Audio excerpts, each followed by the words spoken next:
You promised yourself tonight was different. Lights off by 11, phone across the room. And then, somehow, it's past 1 in the morning, your thumb is still moving, and you're watching a stranger reorganize a fridge you will never own. You know this is bad for you. You can feel tomorrow getting worse with every swipe. So the obvious verdict is that you're just lazy or weak or bad at discipline. Here's the thing. That verdict is wrong, and it's the reason you keep failing. If the problem were willpower, trying harder would fix it. You've tried harder. It didn't work, so the problem is somewhere else. In the next few minutes, we'll walk through what's actually happening when a tired person can't stop scrolling at night. Not the usual lecture about blue light. The real mechanism. A worn-out brain reaching for the cheapest possible relief, and a phone engineered to hand it over on demand. And we'll end on the one move that beats willpower, because the fix was never in your head. It's in the room. So drop the word lazy. Nobody scrolls at 1 in the morning because they're having a great time. They do it because their brain is tired, stressed, and looking for the lowest effort way to feel a little better. Tonight you'll see exactly how that trap is built, one piece at a time. Notice something. You don't do this at noon. The pull is weak in the morning and strongest late at night. So the real question isn't why you scroll, it's why you scroll then. Think about your whole day. Meetings you didn't pick, messages you had to answer, a commute, a list, other people's priorities from the second you opened your eyes. Then the house goes quiet and you hit the first stretch of time all day that actually belongs to you. Researchers have a name for what you do with it. Bedtime procrastination. Pushing off sleep when nothing is stopping you, and when you already know tomorrow will be worse for it.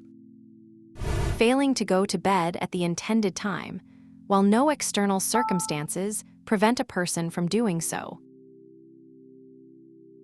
People call the intense version revenge bedtime procrastination. If the day handed you no freedom, you take it back after dark, one swipe at a time, borrowing the hours from a version of you who has to be awake in 6. This isn't a war against sleep. It's a clumsy way of clawing back control. Here's what makes night different from morning. By this hour, your self-control is running on fumes.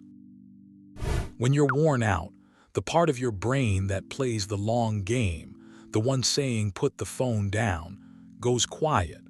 The part that wants to feel better right now gets loud.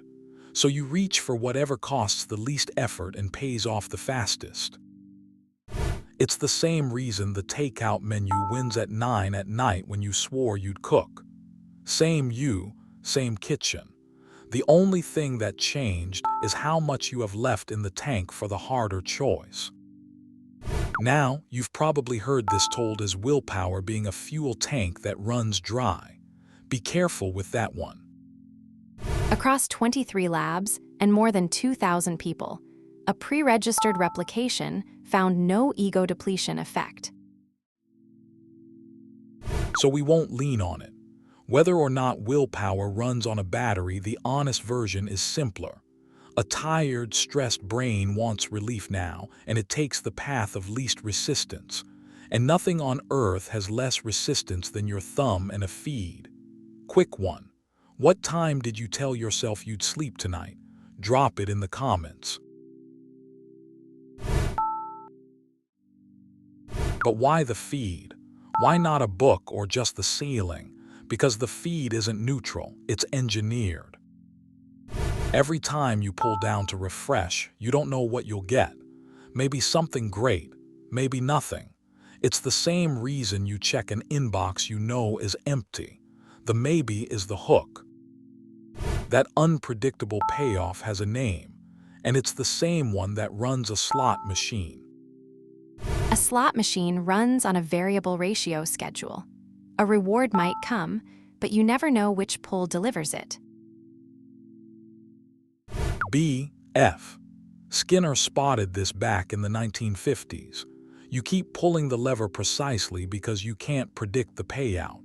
Swap the lever for a thumb and the coins for little hits of novelty, and you've just described your feed. And it gets worse because the feed never ends. A book has a last page. A show runs credits. The feed deletes the one thing your tired brain needs most, a natural place to stop. You're not losing a fight against your own willpower. The game just took out the off switch. Here's the strange part. You picked up the phone to wind down, to relax. So why do you end up more awake than when you started? Because the content fights you. You call it a break, but the feed keeps serving worry, outrage, and other people's highlight reels. Your heart rate ticks up, stress hormones rise, and your body reads all of it as a reason to stay alert, at the exact moment it should be powering down. Doomscrolling doesn't drain your stress, it tops it up. Doomscrolling is linked to greater anxiety and a bleaker view of the world. And here I'll be straight with you, because this is where a lot of videos lie. You've been told the villain is blue light. The newer research isn't so sure.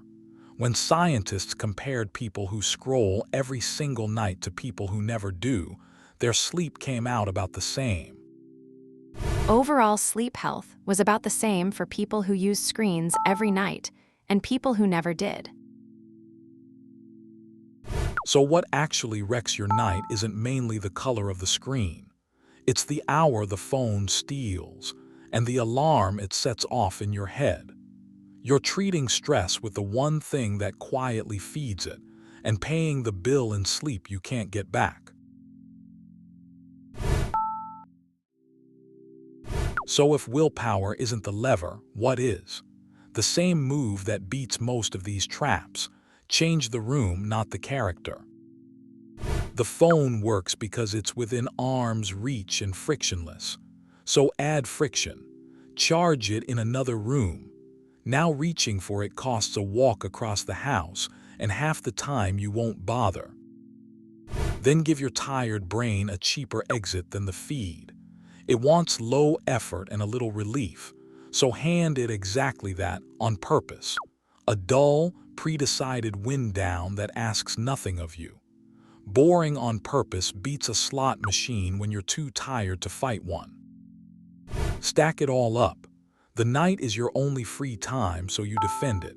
Your tired brain wants cheap relief. The phone is built to sell it with no off switch, and the content keeps you wired instead of calm.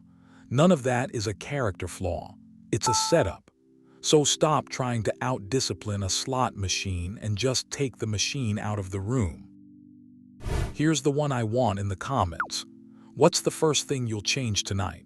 Phone out of the bedroom, a wind down you decide in advance, or a hard lights out time?